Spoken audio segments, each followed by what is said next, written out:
The grand hall of the Vryn Palace stretched higher than any building on Earth. Crystal pillars rose toward a ceiling that showed the stars themselves, not through glass but through some alien technology that made the roof vanish into space. Thousands of beings from across the galaxy filled the chamber. Some had scales, others had fur, and a few were made of light itself. They all came to watch the wedding that would seal peace between humanity and the Vryn Empire. Han Jisoo stood at the altar in his formal uniform. The black fabric held medals from the contact war, each one a memory he wished he could forget. His hands stayed steady at his sides, but inside, his heart hammered against his ribs. He was 32 years old, a soldier since he was 18, and he had faced death more times than he could count. But this moment terrified him more than any battle. Ambassador Kang Minho had explained it to him 3 months ago. "The Galactic Council demands this union," Minho had said, his old face tired.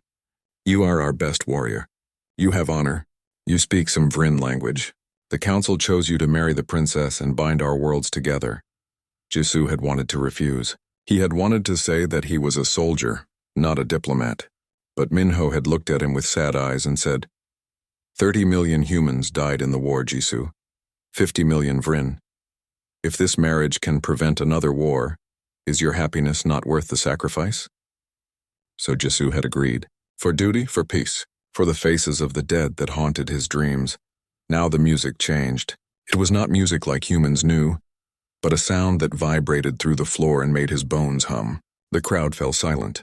Every eye turned toward the far entrance. Princess Thera entered the hall. She was tall, nearly 7 feet, with skin that shimmered like purple silk. Her eyes were large and silver, with no pupils that Jisoo could see.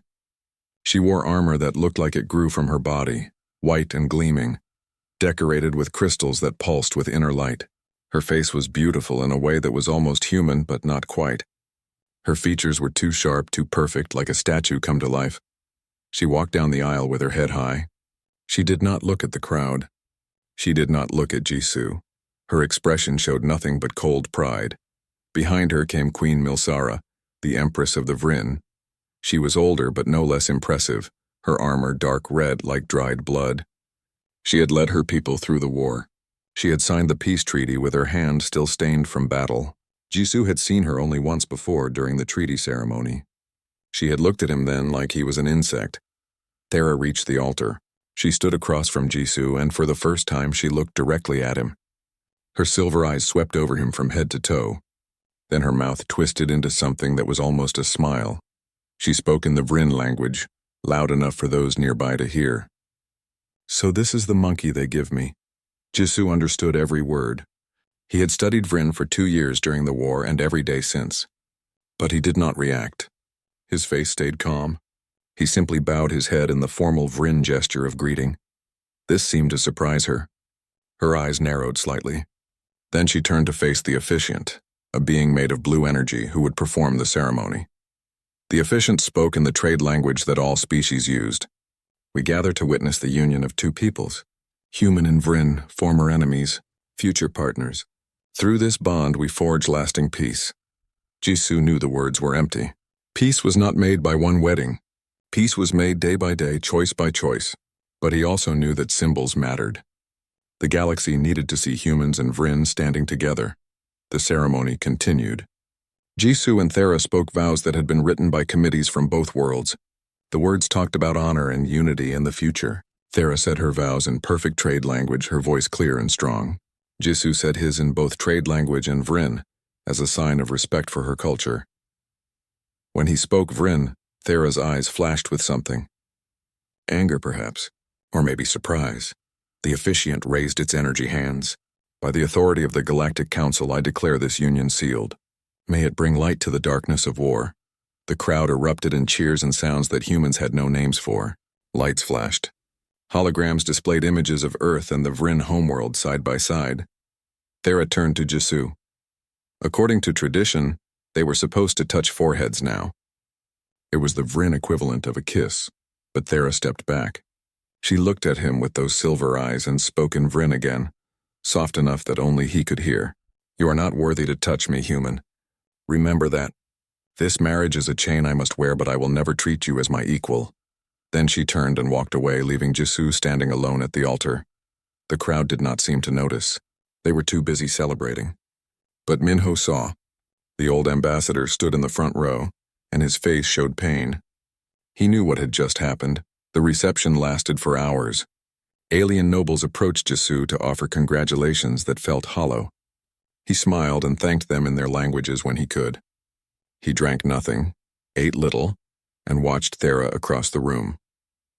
She stood with a group of Vryn nobles, laughing at something one of them said. Every so often she would glance at Jisoo. Each time her expression showed pure contempt. A Vryn lord approached Jisoo. He was shorter than Thera, but still tall by human standards. "You are Han Jisoo," he said in trade language. "I am Lord Krevthor. I fought in the war. I killed many humans." Jisoo met his eyes. "I am sorry for your loss," he said carefully. Krevthor laughed. It was not a kind sound. "My loss, we won our battles. It was you humans who ran like cowards when our ships came." Jisoo felt his jaw tighten, but he kept his voice level. "The war is over. We have peace now." "Peace," Krevthor repeated.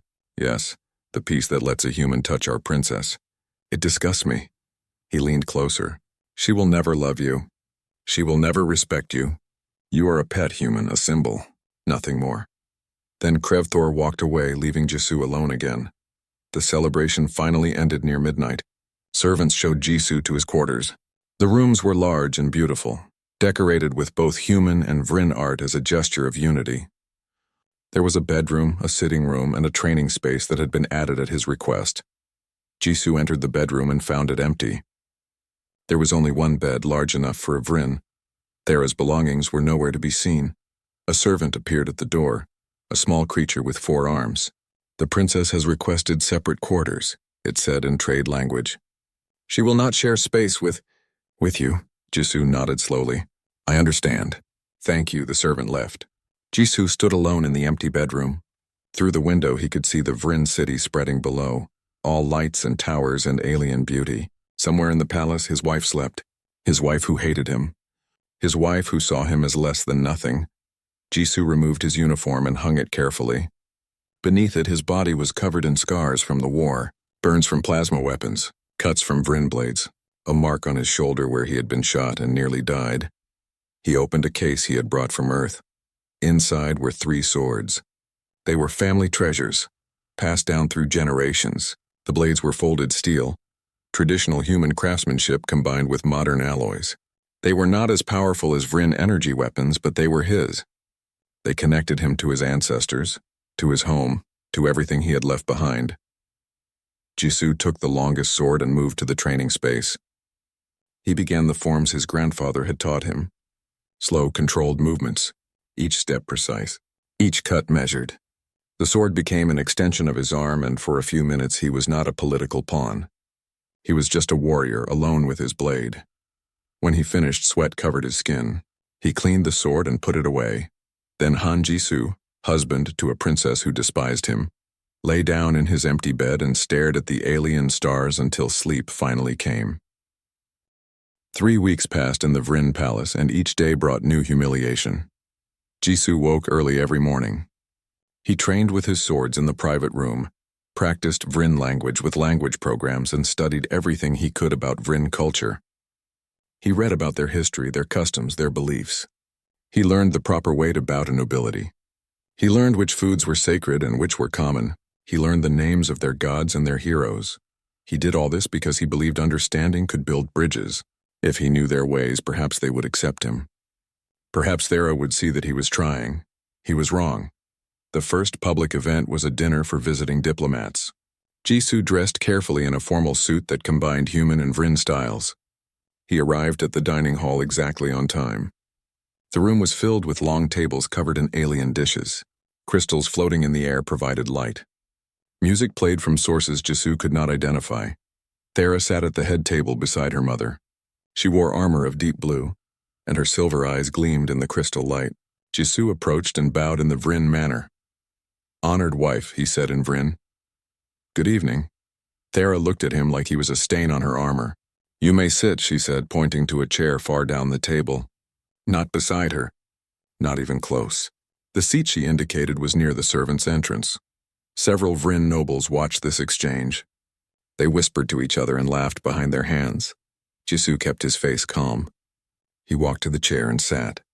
A servant brought him food, but his appetite had vanished. Across the room, he could see Thera talking with Lord Krevthor. They both glanced his way and smiled. The insult was clear. In Vryn culture, seating showed status. By placing him far from her, Thera announced to everyone that her husband had no value. 2 days later came the ceremony of first stars. It was a Vryn tradition where the royal family blessed the new season. Jisoo was required to attend as Thera's spouse. He learned about the ceremony's rules from a servant. The spouse was supposed to walk beside the princess holding a ceremonial banner. They would process through the palace together while the people watched. Jisoo arrived at the assembly point early.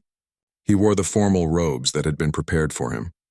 The banner waited on a stand, made of some material that shifted colors in the light. Thera arrived with her attendants. She looked at Jisoo and her mouth curled with distaste. "Not there," she said sharply. "You walk behind me. 3 steps back." "The ceremony customs say the spouse walks beside you," Jisoo said carefully. He had read the ancient text himself. "Those customs were written for Vryn spouses," Thera replied. "You are human. You walk where I tell you to walk," her attendants giggled. One of them, a young female named Sarah, whispered something to another. Jisoo's Vryn was good enough to hear her say, "like a pet on a leash." The ceremony began. Jisoo walked 3 steps behind Thera carrying the banner. Thousands of Vryn lined the halls to watch. They saw the princess, beautiful and proud. They saw the human trailing behind her like a servant. Jisoo's face burned with shame, but he did not stop. He walked the entire route. He held the banner steady. When the ceremony ended, Thera took the banner from him without a word of thanks and handed it to Sarah instead. The worst incident came during the Feast of Departed Stars. It was a solemn occasion honoring the Vryn who had died in wars. Queen Milsara hosted the feast and representatives from many worlds attended. Jisoo wore his dress uniform with his medals. He had earned each one in battle. Some were for bravery, some were for leadership. One was for saving the lives of 3 wounded soldiers while under fire. The feast began with a ceremonial wine. Each person would receive a cup from the servers. Then the queen would make a toast. It was an important tradition. A servant brought Jisoo his cup. The wine was deep purple and smelled of strange flowers. Jisoo held it carefully. Thera stood to make her own toast as the daughter of the queen. She spoke in formal Vryn about honor and sacrifice. Her voice was beautiful. She talked about her brother, Prince Velkan, who had died in the war against humanity. "My brother was brave," Thera said, her voice thick with emotion. "He fought to protect our people from those who would destroy us." She looked directly at Jisoo as she said this. "He died facing his enemies with courage. He died as a true Vryn." Then Thera began to walk back to her seat. Her path took her right past Jisoo. As she passed, her hand jerked. The movement looked accidental. Her arm bumped Jisoo's cup. The purple wine spilled across his chest, soaking his uniform and his medals. The hall went silent. Jisoo stood very still. Wine dripped from his uniform onto the floor. The medals his friends had died earning were now stained and dripping. Thera put her hand to her mouth in mock horror. "Oh," she said in trade language so everyone could understand. "How clumsy of me. I'm so sorry. I forget sometimes that humans are so small. I did not see you there." Laughter rippled through the Vryn nobles. Even Queen Milsara's mouth twitched with amusement. Jisoo looked at Thera. Her silver eyes held no apology. Only satisfaction. He carefully set down what remained of his wine. Then he bowed to the queen. "Your Majesty, please excuse me. I will change my uniform and return." He walked out of the hall with his head high. Behind him he heard whispers and more laughter. He heard Krevthor's voice saying loudly, "Perhaps next time the human should wear a bib like a youngling." In his quarters, Jisoo removed the stained uniform. He tried to clean the medals, but some of the wine had damaged the fabric backing. He stared at them for a long time. These medals had meaning. They represented the worst and best moments of his life. The battles he had survived, the friends he had lost, the enemy soldiers he had killed and the enemy soldiers he had saved. He thought about going back to the feast. But what was the point? They did not want him there. Thera had made that clear. Instead, Jisoo put on simple clothes. He went to his training room and took out his longest sword. The blade had been forged by his great-great-grandfather. It had been carried in wars across Earth. It had been passed from father to son, mother to daughter through 12 generations. Now it was his. Jisoo began the forms. Slow at first, then faster. The sword cut through the air with a whisper of sound. His body moved through patterns older than spaceflight. His mind emptied of thought. This was meditation. This was prayer. This was the only place he felt at peace. He practiced for 2 hours. Sweat soaked his clothes. His muscles burned. But the shame and anger faded to something manageable. When he finished, he found Thera standing in the doorway. She had entered without sound. She watched him with her silver eyes, her expression unreadable. "What are you doing?" she asked. Jisoo carefully cleaned the blade before answering. "Training. With that?" Thera stepped closer and looked at the sword with obvious disdain. "A primitive weapon. We stopped using metal blades 1,000 years ago. This sword is 400 years old," Jisoo said quietly. "It is a family treasure." Thera laughed. It was not a kind sound. "You humans cling to the past because you have no future. Look at you, playing with toys while the galaxy moves forward." Jisoo slid the sword into its sheath. "Is there something you need, Princess?" "I came to tell you that tomorrow we attend the Council of Worlds," Thera said. "You will be there as my husband." She said the word like it tasted bad. "Try not to embarrass me. Wear something clean. Do not speak unless spoken to. Walk where I tell you to walk." She turned to leave, then paused. "And put away those primitive toys. They make you look foolish." After she left, Jisoo sat alone in the training room. He looked at the sword in his hands. His grandfather had told him once that the blade carried the spirits of all who had wielded it. The honor of his family lived in the folded steel. "I'm trying," Jisoo whispered to the empty room, "but I do not know how much longer I can bear this." That night he dreamed of the war. He dreamed of a battlefield where humans and Vryn fought and died. He dreamed of a young Vryn soldier, barely more than a boy, begging for mercy in broken trade language. Jisoo woke in darkness, breathing hard. He went to the window and looked out at the alien city. Somewhere in this palace, Thera slept. His wife, the woman who hated him. The woman he was bound to for the sake of peace. He touched the window glass. It was cold under his fingers. "I will endure," he said to his reflection, "for as long as I must. This is my duty." But even as he said the words, he wondered how much one man could endure before he broke. 3 steps behind. Spilled wine. Mocking laughter. Primitive toys. Jisoo closed his eyes and counted his breaths. In, out, tomorrow would come. And he would face it. Because he was a soldier, and soldiers did not quit, even when every day felt like dying slowly. 3 months had passed since the wedding, and Jisoo had learned to live with constant humiliation. He woke early, trained alone, studied Vryn culture, and attended public events where Thera treated him like he was invisible. He had become good at keeping his face blank, his voice calm, his posture straight no matter what insults came his way. But today felt different. The throne room was packed with Vryn nobility. Queen Milsara sat on her crystal throne, watching her court with cold eyes. Thera stood beside her mother, wearing black armor decorated with silver designs, and Jisoo stood at the edge of the room where spouses were supposed to stand, far from the center of attention. Lord Krevthor was speaking. He was complaining about trade agreements with human colonies. His voice was loud and full of contempt. "The humans want more access to our technology," Krevthor said. "They always want more. They take and take like beggars. They have no pride." Several nobles made sounds of agreement. Jisoo kept his expression neutral. He had heard worse, but then Krevthor turned and looked directly at him. "Perhaps we should ask the princess's pet human what he thinks. After all, he lives here now, eating our food, breathing our air, pretending to be one of us." The room went silent. All eyes turned to Jisoo. Queen Milsara raised one hand. "Lord Krevthor, the human is not part of this discussion." "Of course not, Your Majesty," Krevthor said with a smile that showed too many teeth. "How could he be? He is merely decoration, a symbol, not a real warrior, not a real spouse. Just a human." Thera said nothing. She stood beside her mother and watched Jisoo with those silver eyes. Her face showed nothing. No anger at Krevthor's words. No defense of her husband. Nothing. Jisoo felt something crack inside him. Not anger, something colder. He had remained silent for months. He had accepted every insult. He had done everything right. And still they treated him like dirt. He stepped forward.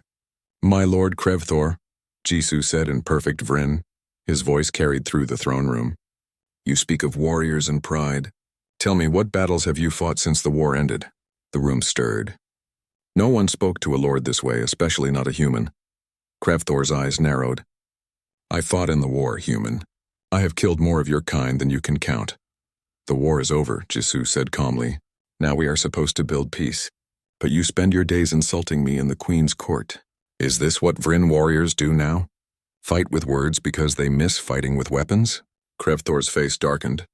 His hand moved to his waist where a weapon would hang. "You dare question my honor?" "I question whether insulting your princess's husband brings honor to anyone," Jisoo replied. The throne room exploded with shocked whispers. Queen Milsara leaned forward in her throne. Thera's eyes widened slightly. Krevthor stepped into the center of the room. "You think you can speak to me this way? You think because you married into royalty that you have become Vrin?" He laughed, and it was an ugly sound. "You are still human.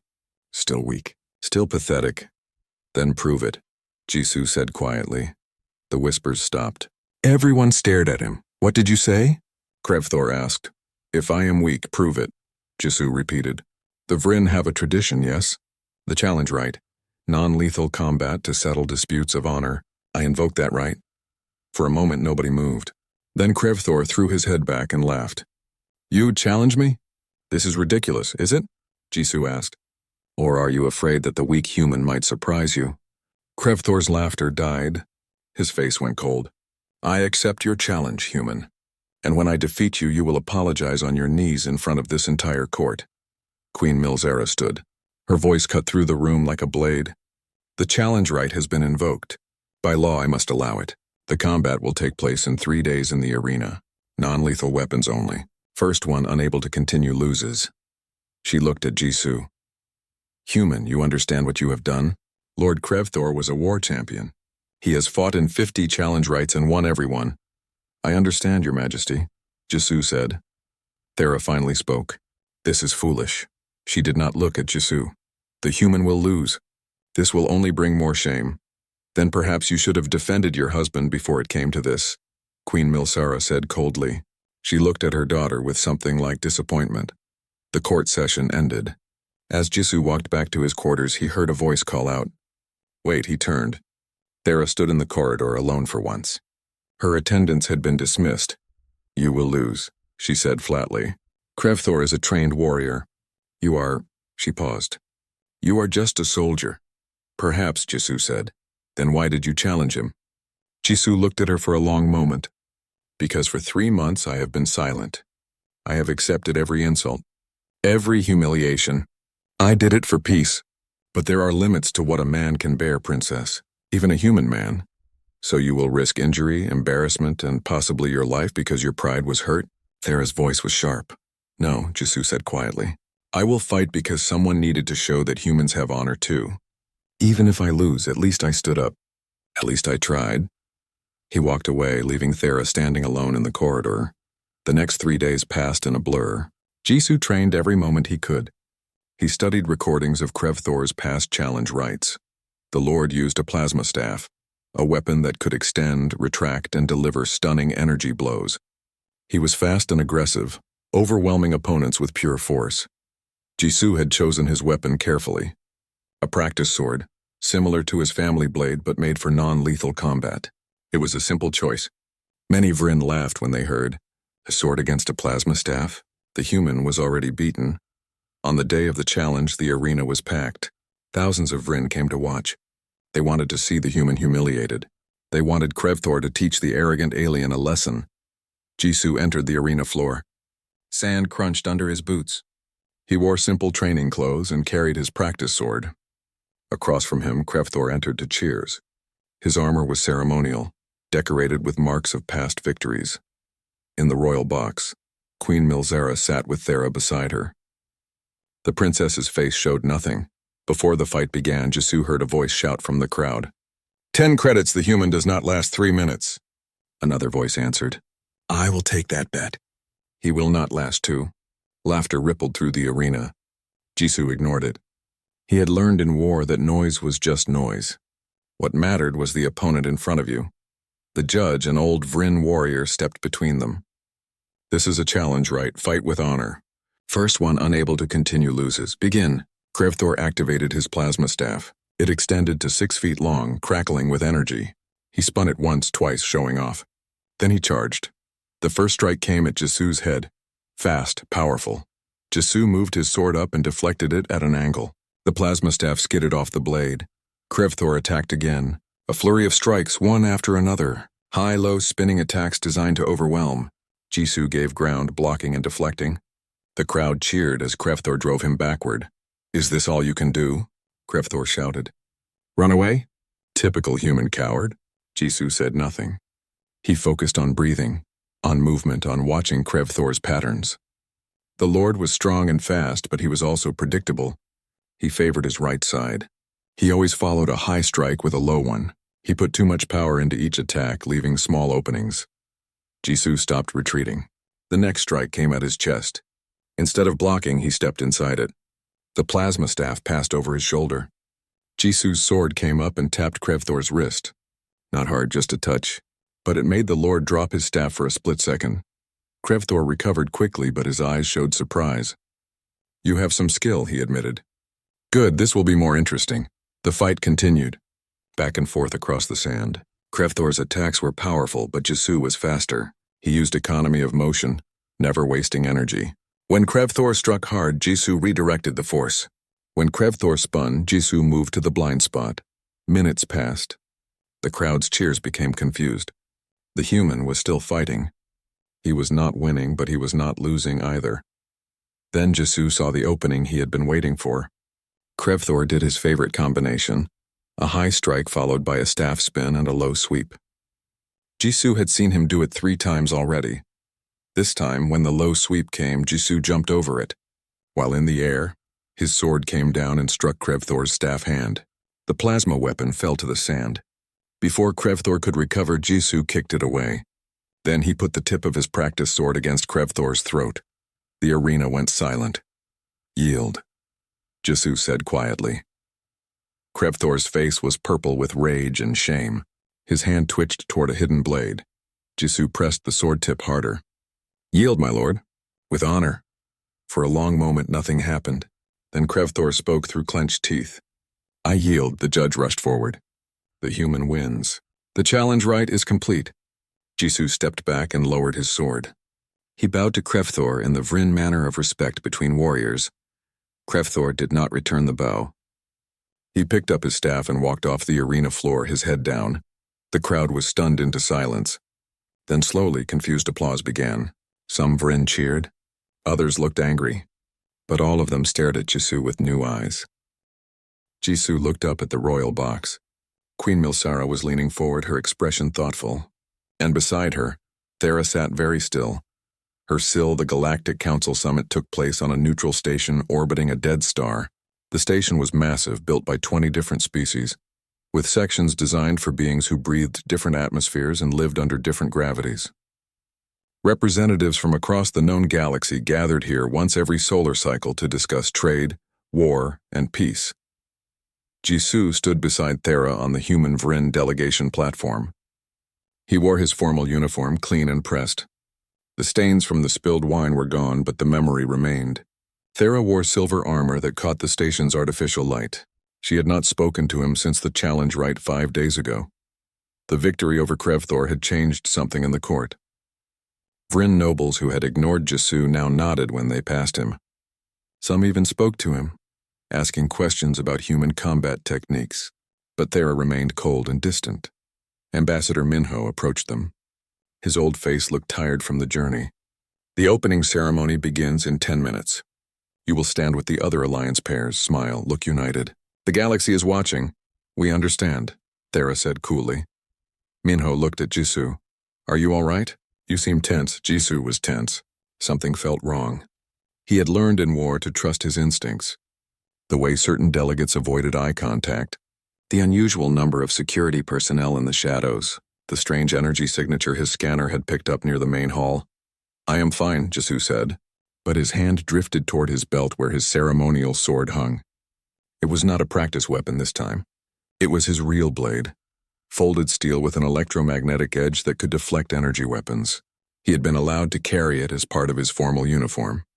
They moved toward the ceremony hall. Thousands of beings filled the vast space. Some walked on legs, others floated, and a few existed as pure energy in containment fields. Holograms displayed symbols of every member species. The ceremony began.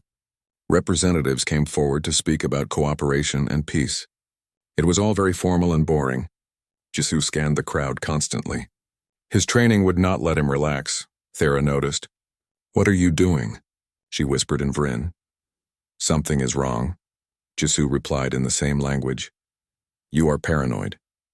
"Perhaps, but I am also alive because I listened to my paranoia." Before Thera could respond, the lights went out. For 3 seconds, the hall was completely dark. Then emergency lights activated, casting everything in red. And in that red light, Jisoo saw figures moving through the crowd. They wore stealth suits, but the emergency lights made them visible as dark shadows. "Down," Jisoo shouted. He grabbed Thera and pulled her to the floor just as plasma fire erupted across the hall. The first shots hit the stage where the council leaders stood. Several representatives fell. Screams filled the air. More shots came from multiple directions. It was an ambush. Well planned. Coordinated. Jisoo covered Thera with his own body as plasma bolts flew overhead. One shot came close, so close he felt the heat on his neck. It hit the platform behind them and the metal melted like wax. "Stay down," Jisoo ordered. "Let me up." Thera struggled against him. "I can fight." "Not without armor." "Stay down!" More plasma fire. Jisoo saw delegates running, trying to escape. He saw security forces engaging the attackers. But the attackers had superior positions and better weapons. This was no random attack. These were professionals. Jisoo made a decision. He drew his sword. The blade came free with a whisper of steel. In the red emergency light, it gleamed like silver fire. The electromagnetic edge activated with a soft hum. "What are you doing?" Thera demanded. "My duty." An attacker appeared 3 meters away, aiming at Queen Milzara's delegation. Jisoo moved. He crossed the distance in 2 heartbeats. His blade came up and caught the plasma bolt on its edge. The electromagnetic field deflected the shot into the ceiling. Before the attacker could fire again, Jisoo's sword was at his throat. The attacker was Vrin, young, wearing a symbol Jisoo recognized from intelligence reports. The Remnant. Extremists who refused peace with humanity. "Drop the weapon," Jisoo said. The Vrin attacker saw Jisoo's uniform, saw the medals, saw the human who had married their princess. His face twisted with hate. "Traitor," he screamed at Thera. "You betrayed us all." He fired, not at Jisoo. At Thera, Jisoo's sword moved faster than thought. The blade intercepted the plasma bolt. The electromagnetic edge scattered it into harmless light. But the shot's energy traveled up the blade and into Jisoo's hand. Pain exploded through his arm. The sword nearly fell from his grip. The attacker fired again. Jisoo stepped into the shot, taking it on his shoulder. His uniform's armored layer absorbed some of the impact, but the plasma burned through. The pain was incredible. But Jisoo had been shot before. Pain was just information. It told him he was still alive. His sword flashed. One strike to disarm, another to the attacker's leg, bringing him down. Jisoo did not kill him. Even now, with fire burning in his shoulder, he pulled his strikes. "Stay there," Jisoo ordered the fallen Vrin. Then he moved to the next attacker. What followed was not a battle. It was a dance Jisoo had learned on a dozen worlds during the war.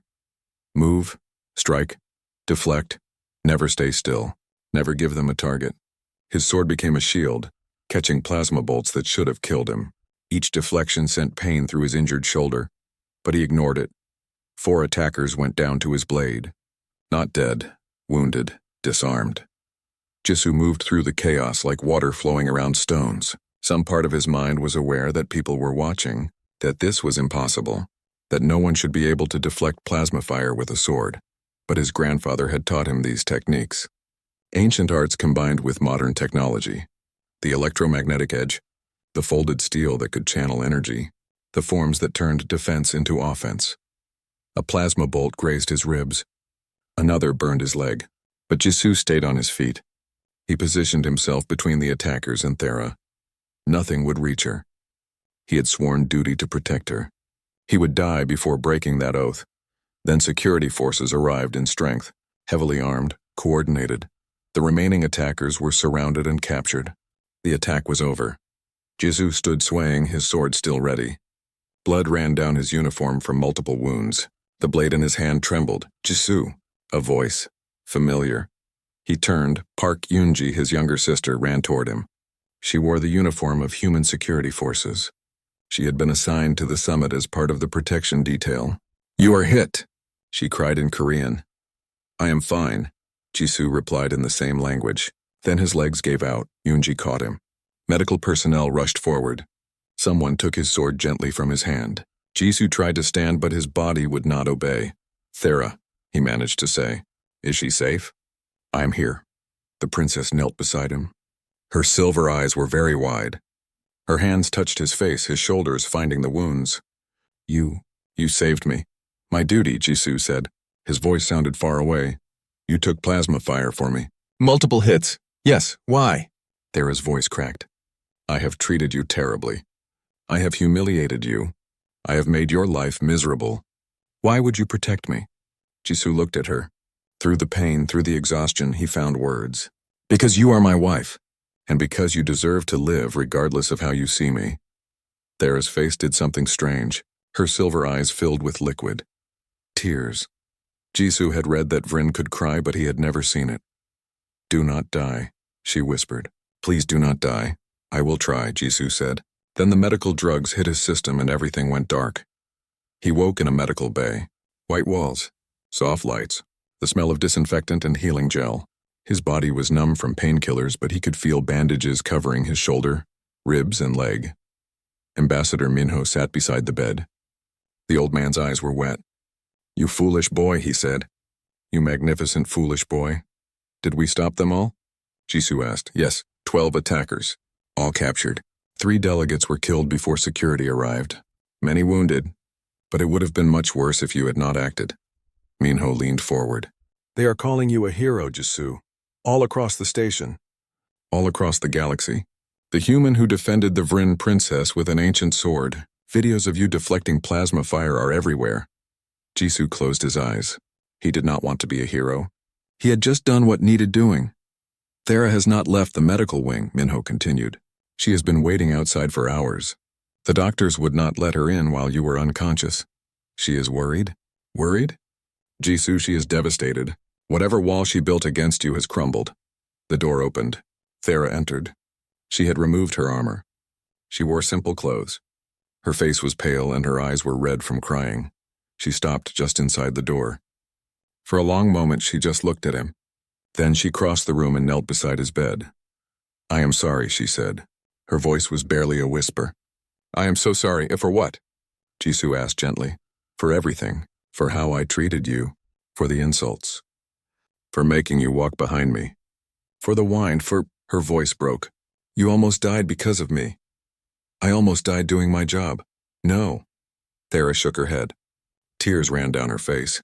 "You almost died because you have more honor in your smallest finger than I have in my entire being. I saw you fight, Jisoo. I saw you deflect plasma fire." Jisoo recovered slowly over the next 2 weeks. The plasma burns healed with Vrin medical technology, leaving only thin scars to join the old ones. He spent his days in the medical wing, sleeping and reading and staring out the window at the stars. And Thera visited him every day. At first, she was quiet. She would sit in the chair beside his bed and simply be there. Sometimes she brought him food from the hospital kitchen. Sometimes she read reports aloud so he would not fall behind on political matters. But mostly she just sat with him. Jisoo did not push. He waited. He knew that whatever was changing between them needed time to grow. On the 8th day, Thera spoke. "Tell me about Earth." Jisoo was surprised. In all their months of marriage, she had never asked about his home. "What do you want to know?" "Everything." She leaned forward. "I realize that I know nothing about you." "Not really. I know you are a soldier. I know you fought in the war. But I do not know what your world is like. What you love. What you miss." So Jisoo told her. He described mountains and oceans. He talked about cities built thousands of years ago that still stood. He explained seasons changing, snow falling, spring flowers blooming. He told her about music, how humans had created thousands of different kinds, each one expressing different emotions. Thera listened like a student learning from a master. She asked questions. She wanted to know about food, about art, about the families that lived in small houses and grew gardens. She was fascinated by the idea that Earth had no single government, but hundreds of different nations with different languages and customs. It sounds chaotic, she said. It is, Jisoo agreed, but it is also beautiful. The diversity, the differences, they make us stronger.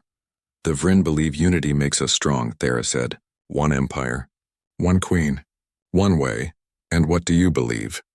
Thera was silent for a long time. I am not sure anymore, days passed. Jisoo grew strong enough to leave the medical wing. He returned to his quarters in the palace. Thera walked with him. As they approached his door, she hesitated. May I come in? She asked. It was the first time she had ever asked permission. Jisoo nodded. She entered slowly, looking at everything as if seeing it for the first time. The sitting room, the training space, the bedroom that had been empty for months. You live here alone, she said quietly. Yes. I have my own quarters, larger, more comfortable. She turned to face him. I told myself I needed space, privacy, but really I was running away. I was afraid. Afraid of what? Of you? Thera met his eyes. Of seeing you as a person instead of an enemy. Because if you were a person, then I would have to admit that everything my people told me about humans might be wrong. And if that was wrong, then maybe... She stopped. Maybe your brother's death had no meaning. Jisoo finished gently. Thera's eyes widened. How did you know? Because I carry the same fear. I killed Vryn soldiers during the war. Young ones, old ones. I told myself they were the enemy, that killing them protected humanity. But at night I see their faces. I wonder if they had families, children, dreams, if I took that away for nothing. He sat down on a chair, suddenly tired. War makes us do terrible things. We justify it with words like duty and honor and necessity. But the truth is simpler and harder. We killed because we were told to. And now we have to live with that. Thera sat across from him. My brother's name was Velkan. He was 3 years older than me. He loved music. Did you know Vryn have music? I did not. We do. Different from human music, but beautiful. Velkan could play 5 instruments. He wanted to be a composer after his military service ended. Her voice caught. He died on a human colony world, leading an attack. He was shot by a human soldier who was defending civilians. I am sorry, Jisoo said. For months after his death, I hated all humans. I hated you. It was easier than admitting that Velkan died because our empire started a war we should never have fought. Easier than admitting that the human who killed him might have had no choice. Tears ran down her face. I blamed you for my pain. But you did not cause it. We caused it, all of us, by choosing war. Jisoo stood and moved to sit beside her. He took her hand carefully. Your brother sounds like he was a good person. He was. Thera looked at their joined hands. You are a good person too. I was too blind to see it. We both were blind. She leaned against him, her head on his shoulder. They sat like that for a long time. 2 people carrying the weight of war, finding comfort in shared grief. The next day, Thera made a request. Teach me. Teach you what?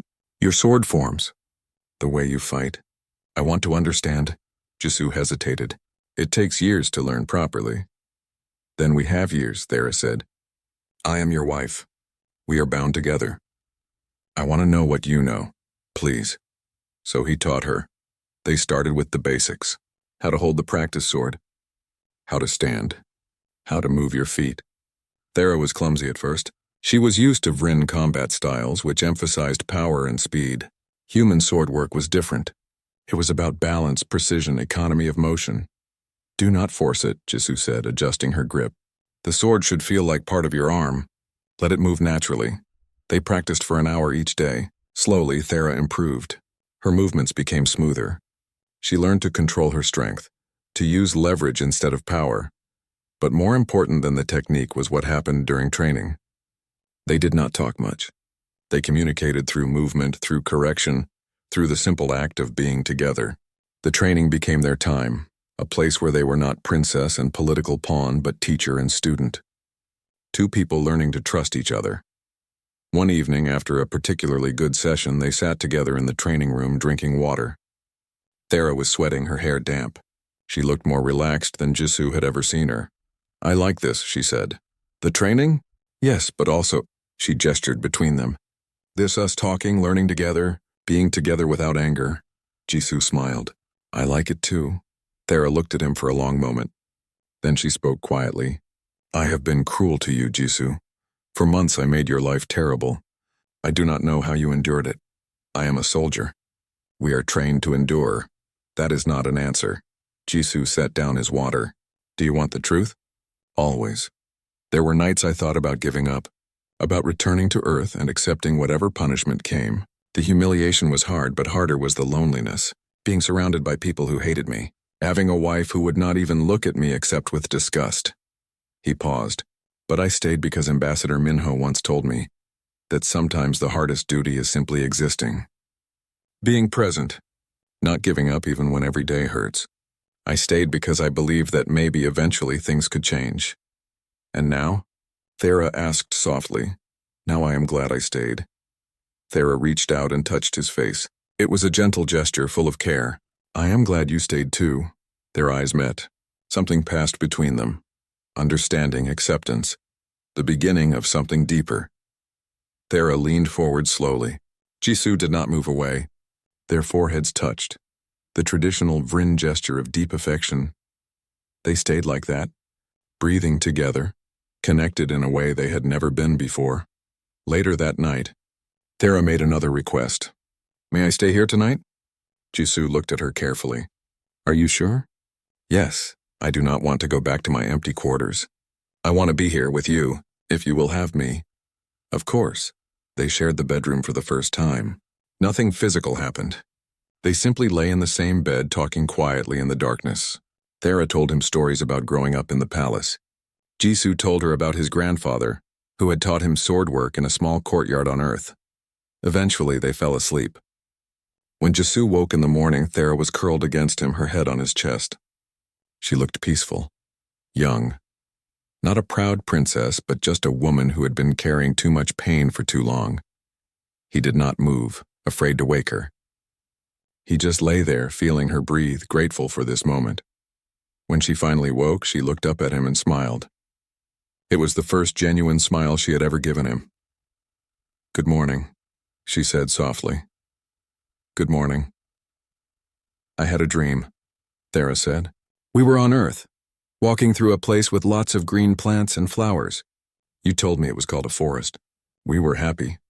Would you like to visit Earth someday? Jisoo asked. Yes, very much. I want to see your home, meet your family, learn about your world properly. She paused.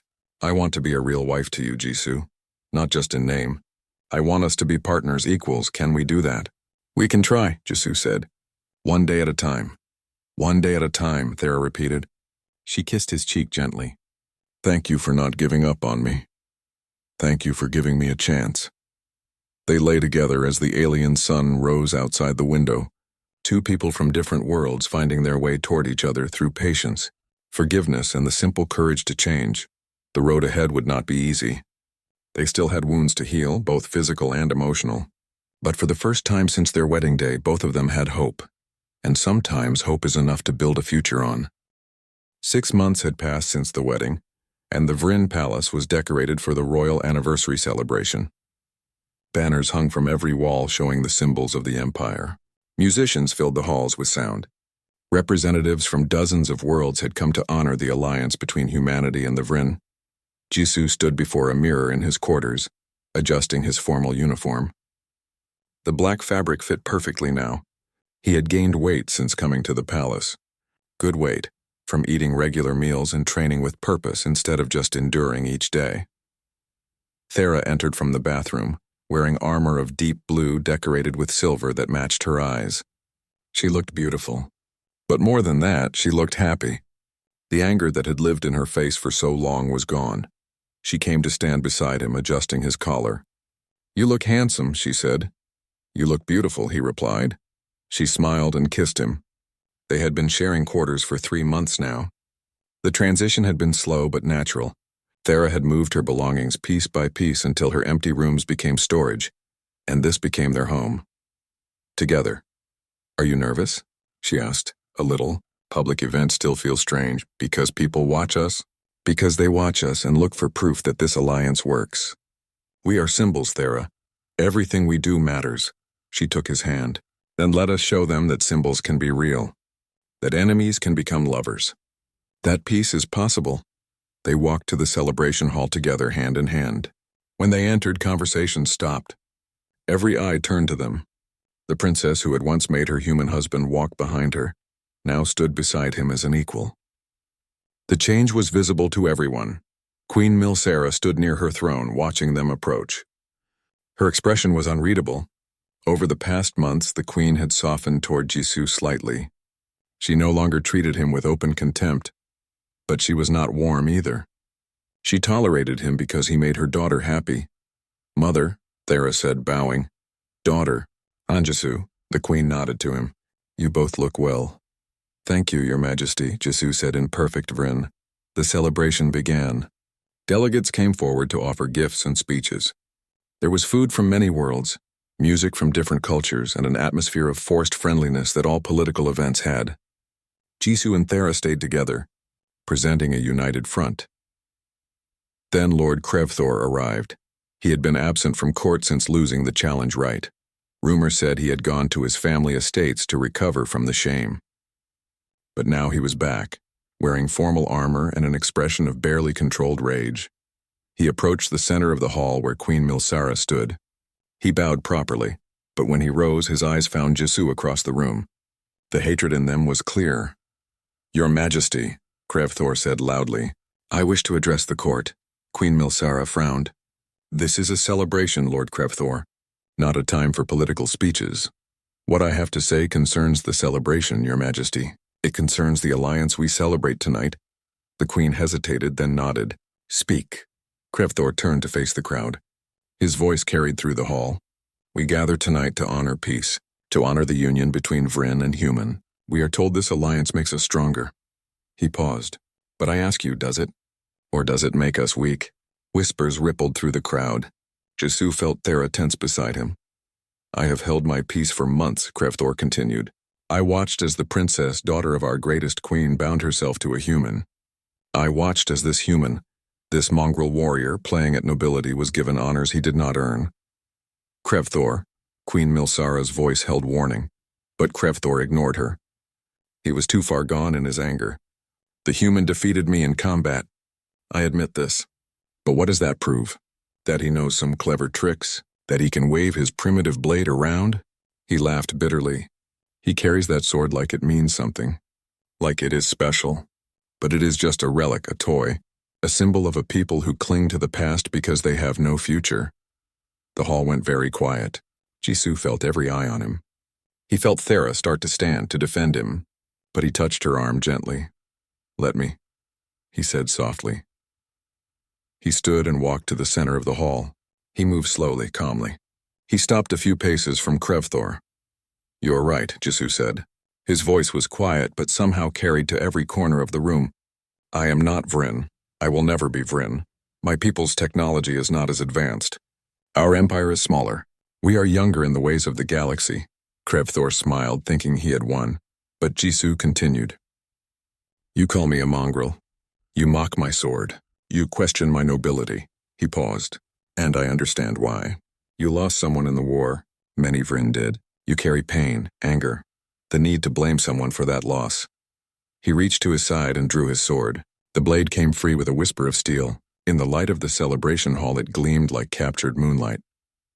This blade was forged by my ancestor 400 years ago, Jisoo said. His name was Han Daewoo. He was a farmer's son who learned sword-making from a master craftsman.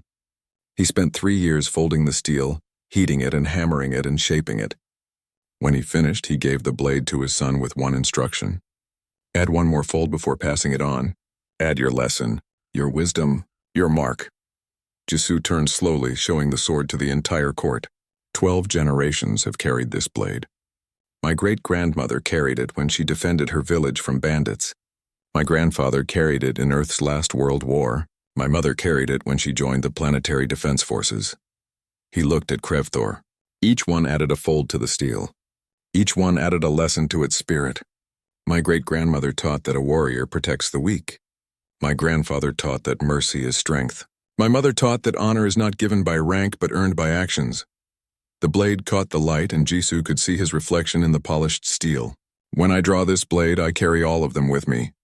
Their wisdom, their courage, their failures and triumphs. I am not alone. I never am. This is what the sword means. He turned back to Krevthor. You mistake restraint for weakness, my lord. You mistake peace for surrender. You see this blade and think it is primitive because it is not powered by plasma or energy. But you are wrong. Jisoo activated the electromagnetic edge. The blade shimmered with power.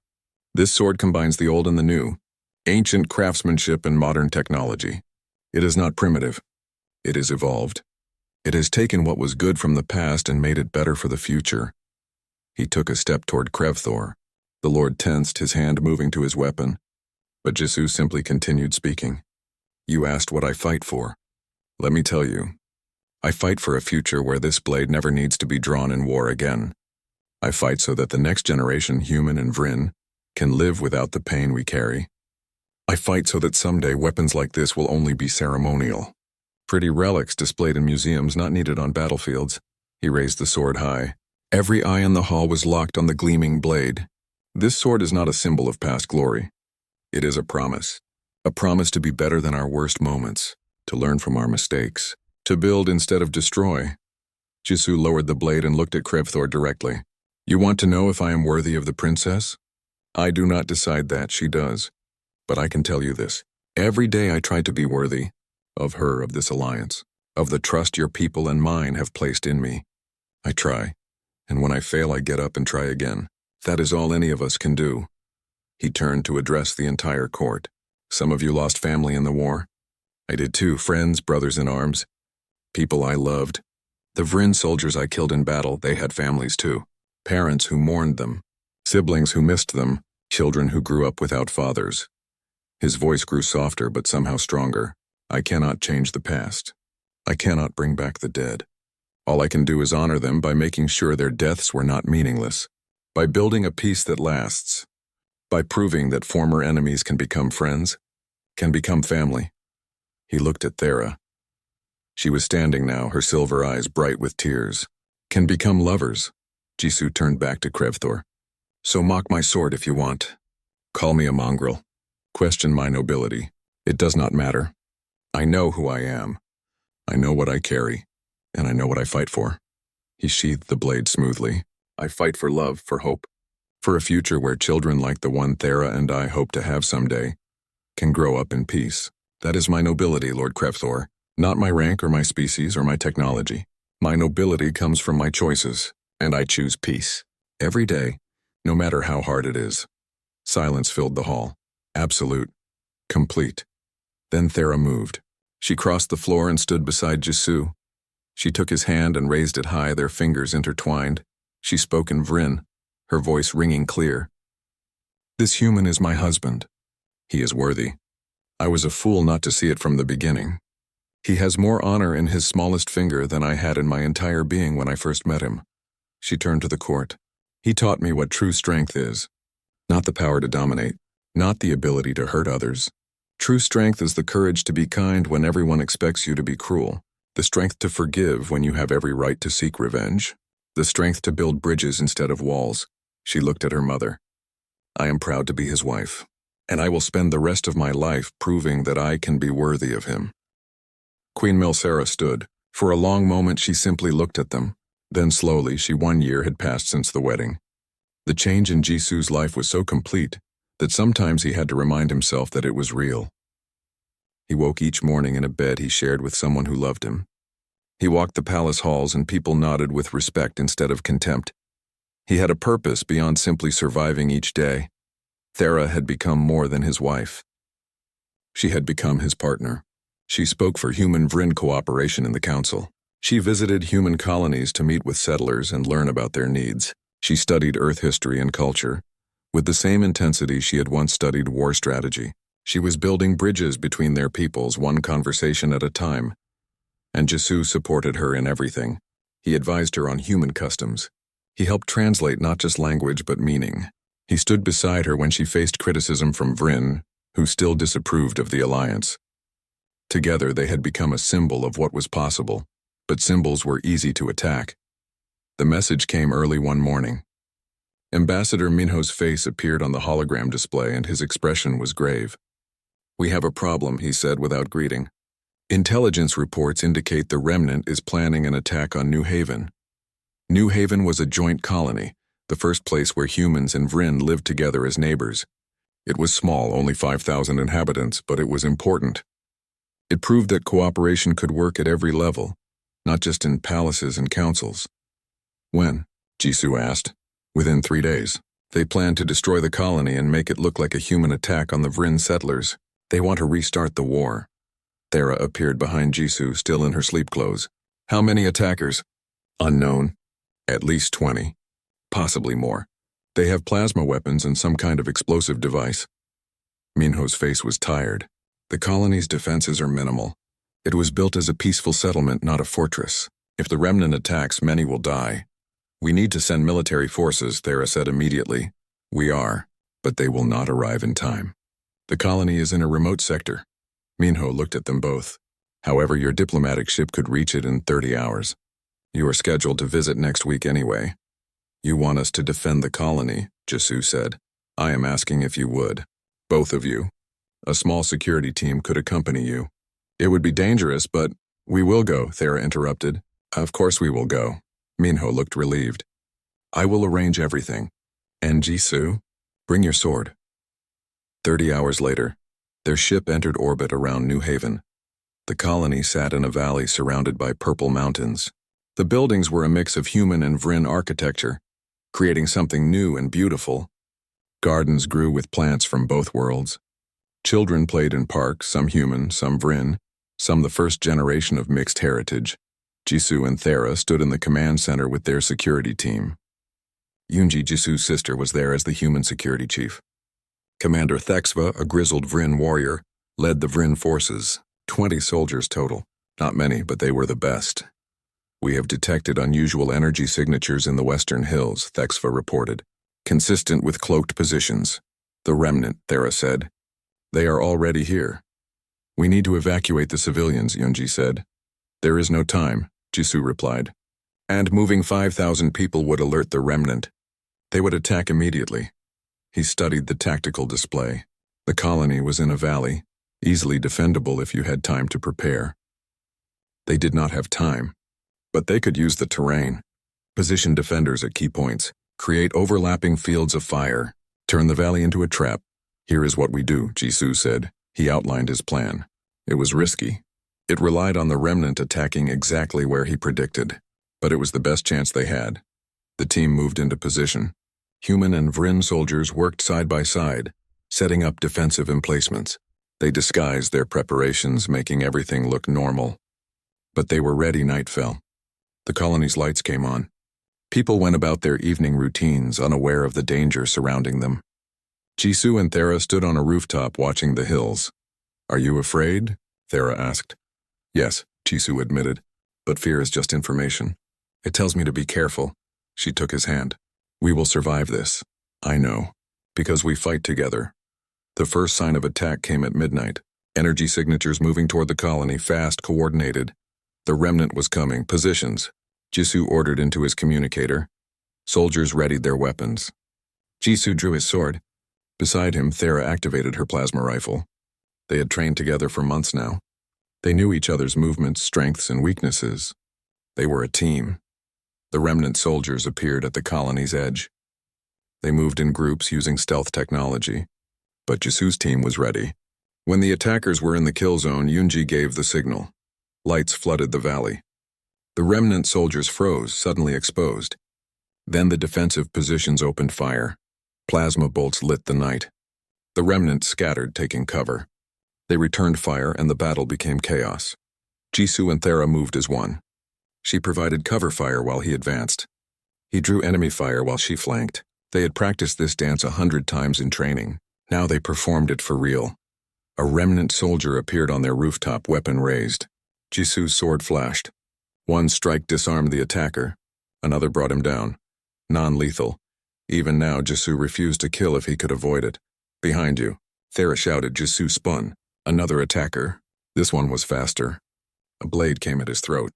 Jisoo deflected it with his sword, redirecting the force. He stepped inside the attacker's guard and struck with the pommel of his sword. The remnant soldier dropped unconscious. Below, the battle raged. Human and Vryn soldiers fought together seamlessly. The coordination was beautiful. No hesitation, no mistrust, just warriors protecting their home. But the remnant had a backup plan. Jisoo saw it too late. A group of attackers broke away from the main fight. They were heading for the colony's power station. If they destroyed it, the entire settlement would be vulnerable. The power station, he shouted. Thera saw it too. We have to stop them. They jumped from the rooftop using grappling lines to descend. They hit the ground running. 4 remnant soldiers ahead of them, armed with explosives. Thera fired as she ran. Her shots were precise.